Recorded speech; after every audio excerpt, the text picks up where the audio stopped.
नौजवान ताजिर मीर रसाली हलाकत केस में अहम पेशरफ भी सामने आ गई है। मकतूल के जिस्म पर तेजाब की मौजूदगी का इंकशाफ हुआ है।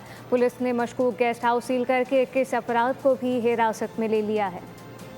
कराची के ताजिर मीर रजा कत्ल केस में नई पेशरफ, मकतूल के जिस्म और कपड़ों पर तेजाब की मौजूदगी। पुलिस ने मशकूक गेस्ट हाउस को सील कर दिया। कराची के नौजवान ताजिर मीर रसाली के कत्ल केस में चौंका देने वाले हकाइक सामने आए हैं।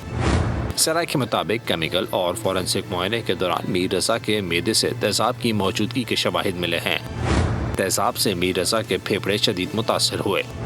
मकतूल के हाथों, पैरों और शर्ट पर भी तेजाब के असरात मिले हैं, जबकि शर्ट से किसी दूसरे शख्स के पसीने के शवाहिद मिले हैं। जाए वक़्वा के करीब मौजूद मशकूक गेस्ट हाउस को ताले लगाकर सील कर दिया गया है। पुलिस ने गेस्ट हाउस में काम करने वाले अमले के 6 अफराद समेत अब तक 21 अफराद को हिरासत में ले लिया है। सब्सक्राइब करें और बेल दबाएं ताकि कोई खबर रह न जाए।